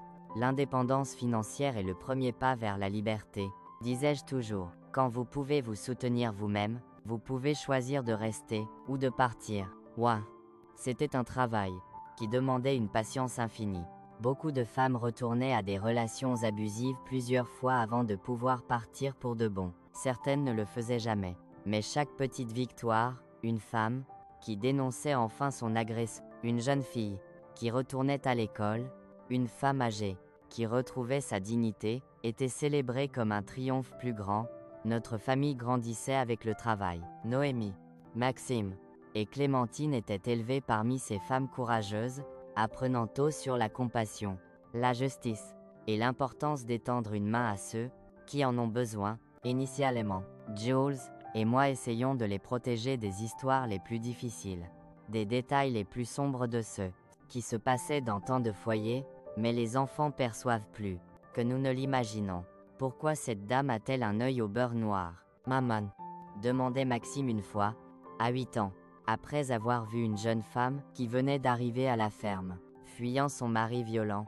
Nous décidions alors qu'il valait mieux les éduquer avec la vérité, adaptée à l'âge de chacun, que de les laisser créer des fantasmes, qui pourraient être encore plus effrayants. Nous expliquions en mots simples que certaines personnes faisaient du mal aux autres, que certaines familles n'étaient pas des endroits sûrs, et que notre travail était d'aider ceux qui avaient besoin de refuge et de guérison.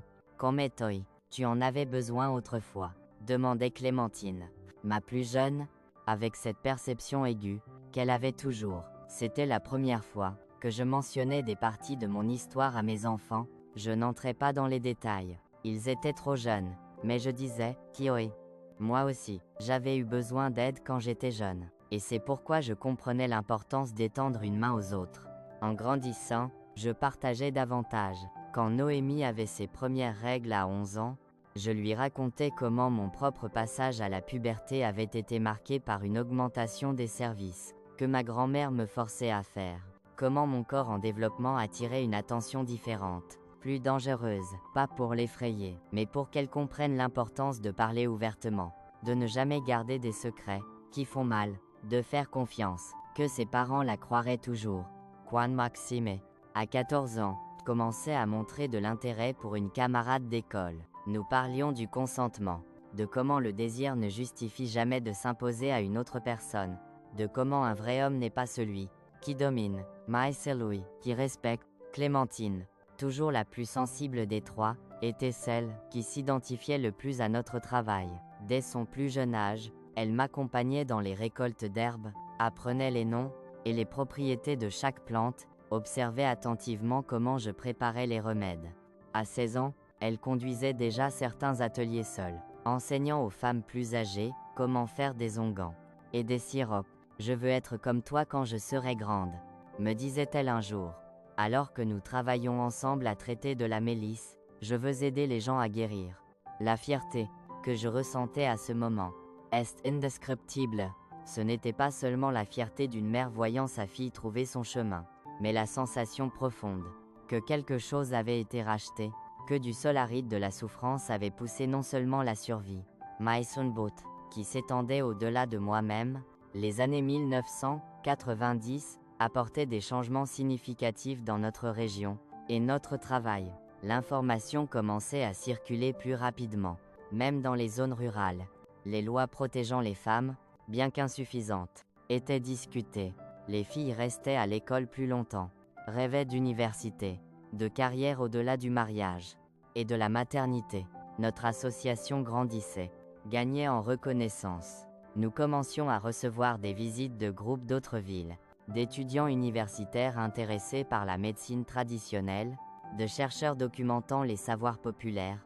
En 1996, j'étais invité à parler, lors d'une conférence à Brest, sur les pratiques de guérison traditionnelle. Moi, qui avais à peine terminé l'éducation de base, parlant devant des médecins, des anthropologues, des scientifiques, la peur était immense. Qui étais-je pour parler à ces gens pleins de diplômes et de savoirs formels? Qu'avais-je à offrir au-delà d'histoire et d'expériences personnelles? Exactement ça, disait Jules, toujours mon plus grand soutien. Tes histoires, Et tes expériences sont ton plus grand trésor. Elles sont réelles, elles sont vécues, elles sont vraies. Ils ont peu être étudiés dans des livres, mais toi, tu as appris dans ta propre peau. Oh, cette conférence était un tournant. Je parlais des plantes que j'utilisais, bien sûr, des méthodes de préparation, des résultats que je voyais, mais je parlais surtout de la guérison comme un processus holistique, que ça ne sert à rien de traiter le corps. Si l'âme restait malade, que beaucoup des maux que je traitais avaient des racines non pas dans les bactéries ou les virus, mais dans diverses formes de violence, dans des cœurs brisés, dans des esprits écrasés par des années d'abus. Je ne révélais pas mon histoire personnelle à cette occasion. Je n'étais pas encore prête à exposer mon passé si publiquement, mais je parlais en tant que quelqu'un qui connaît le territoire de la souffrance de l'intérieur, pas seulement comme un observateur distant. Et cela faisait toute la différence. Après cette conférence, notre travail gagnait encore plus de visibilité. Nous recevions du soutien d'ONG, nationales et internationales.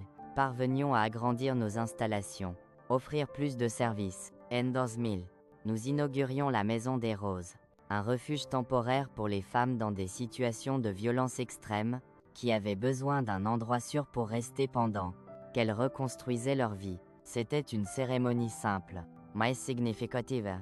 Noémie, déjà diplômée en psychologie, prenait la coordination du refuge. Maxime, qui suivait les traces de son père en agronomie, s'occupait de la partie productive de la ferme, développant des cultures durables, qui aidaient à maintenir économiquement notre structure de plus en plus grande. Clémentine, qui choisissait d'étudier les soins infirmiers, partageait son temps entre l'hôpital régional et notre centre de soins. Ma mère était présente à l'inauguration. Notre relation s'était améliorée au fil des années. Bien qu'elle ne devienne jamais complètement libre des ombres du passé, elle ne se remariait jamais, se consacrant au travail bénévole avec des enfants orphelins, une forme de rédemption. Peut être, pour ne pas avoir pu me protéger. Tolas fight. Ma fille, disait-elle, regardant la plaque simple, qui identifiait la Maison des Roses. Tu as transformé la douleur en quelque chose de beau. C'était vrai. Cet endroit représentait tout ce que je n'avais pas eu, la sécurité, le refuge, la possibilité de recommencer sans peur. Chaque femme qui passait par nos portes avait la chance, qui m'avait été refusée pendant tant d'années, la chance d'écrire sa propre histoire, libre des mains, qui essayaient de la contrôler. En 2009, à 54 ans, je faisais quelque chose que je n'imaginais jamais faire. J'écrivais un livre. Ce n'était pas un livre technique sur les plantes médicinales. Bien que ce savoir soit présent dans les pages, c'était mon histoire, racontée pour la première fois de manière complète, sans censure, ni omissions. Rose parmi les épines naissait de centaines de nuits sans sommeil, de larmes versées sur un simple carnet, de conversations profondes avec Jules, et mes enfants, qui m'encourageaient à chaque étape. Ce n'était pas facile de revivre certains moments, de mettre en mots des expériences qui, pendant si longtemps, restaient seulement comme des sensations de terreur dans mon corps. Mais c'était libérateur. Le livre, initialement publié par un petit éditeur régional, dépassait toutes les attentes. Il était réimprimé plusieurs fois, atteignait d'autres régions du pays, était finalement traduit en espagnol, et distribué dans d'autres pays d'Europe. Je recevais des centaines de lettres, et plus tard des emails, TFEMS, qui s'identifiaient à des parties de mon parcours, qui trouvaient de l'espoir dans la possibilité de reconstruction, que mon histoire représentait. Votre histoire a sauvé ma vie, écrivait une jeune femme de Provence. J'étais sur le point d'abandonner, quand j'ai lu votre livre, et réalisé que, si vous avez réussi à survivre à ce que vous avez traversé, je le peux aussi. Il était difficile d'assimiler l'impact que mes mots avaient. Moi, qui, pendant si longtemps, avais été réduite au silence, menacée de ne pas raconter ce que je vivais, voyais maintenant ma voix atteindre des endroits que je n'imaginais jamais, toucher des vies que je ne connaîtrais jamais personnellement. Avec les droits d'auteur du livre, nous agrandissions encore notre travail. Nous créions un programme de bourse pour les jeunes survivantes de violences, une bibliothèque communautaire spécialisée dans les droits des femmes, des ateliers de formation professionnelle dans divers domaines. Notre petite ferme se transformait en un véritable centre de transformation sociale, accueillant des gens de tout le pays. Jules était à mes côtés à chaque étape de ce voyage, mon compagnon, mon refuge sûr, même quand le travail exigeait des voyages, des conférences, des réunions. Il ne se plaignait jamais, ne me faisait jamais sentir divisé, entre mes responsabilités familiales, et ma mission plus grande. Ton but fait partie de qui tu es, disait-il, et je suis tombé amoureux de qui tu es, pas de qui je pensais pouvoir façonner. Ah ben, l'habiller, cependant, nous rappelle toujours sa nature impermanente. En 2017, Jules était diagnostiqué avec un cancer du pancréas agressif. En seulement 6 mois, l'homme fort, qui avait été mon soutien pendant plus de 4 décennies, se flétrissait sous mes yeux, consumé par la maladie, que même les meilleurs traitements ne pouvaient arrêter. Son départ était paisible, à la maison, entouré de moi, de nos enfants, et petits enfants. Je n'ai aucun regret, étaient ses derniers mots pour moi. Nous avons vécu une bonne vie. Elodie, une vie d'amour et de but. Le deuil était profond, mais différent de toute douleur, qui j'avais jamais connue. Ce n'était pas le désespoir corrosif du traumatisme, mais une tristesse lumineuse, tissée de fils de gratitude pour tous ceux que nous avions partagés. Je pleurais, non pas parce que notre histoire s'était terminée tragiquement, mais parce qu'elle avait été trop belle pour ne pas laisser de manque. Les années suivantes étaient des années d'ajustement, de découvrir comment continuer sans celui qui avait été mon partenaire de vie si longtemps. Nos enfants craignent que je m'isole, que je perde l'intérêt pour le travail, qui avait été notre passion partagée, mais je découvrais que l'héritage de Jules continuait vivant, non seulement dans les traits de nos enfants et petits-enfants, mais dans la structure même de ceux que nous avions construits ensemble. À 65 ans, je décidai qu'il était temps de passer le relais. Noémie, Maxime et Clémentine géraient déjà une grande partie des activités de l'association. Une nouvelle génération de femmes, beaucoup d'entre elles, filles, et même petites filles des premières, que nous avions aidées, assumaient des positions de leadership, apportant des idées fraîches, des approches innovantes. Je ne m'éloignais pas complètement. Bien sûr, je continuais à guider, à conseiller, à partager le savoir accumulé sur des décennies de travail. Mais je me permettais de ralentir, de consacrer plus de temps à des choses simples comme soigner mon jardin, faire des biscuits avec mes petits-enfants, regarder le coucher du soleil depuis ma véranda, avec une tasse de tisane de mélisse dans les mains. En 2020, à 65 ans, je recevais un appel qui me laissait sans voix.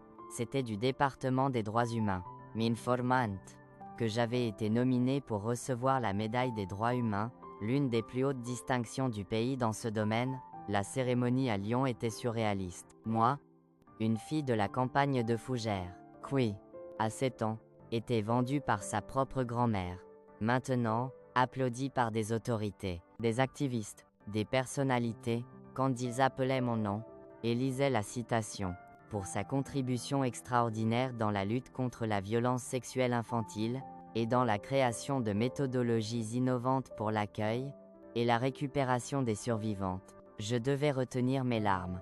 Dans le discours d'acceptation, je parlais de cette fille de 7 ans, de comment elle courait nue sur un chemin de terre pour échapper à l'horreur, de comment elle trouvait des mains tendues, qui l'aidaient à se reconstruire. Je parlais de comment chacun de nous peut être cette main tendue pour quelqu'un dans le désespoir. Comment de petits actes de bonté peuvent littéralement sauver des vies. Aucun enfant ne devrait traverser ce que j'ai traversé, concluais-je. Mais, tant que cette réalité existe encore, nous devons nous assurer qu'il y a aussi de l'espoir de l'autre côté. Que, pour chaque agresseur, il y a 10 protecteurs. Que, pour chaque abus, il y a 100 actes de guérison. Que, pour chaque traumatisme, il y a 1000 possibilités de reconstruction.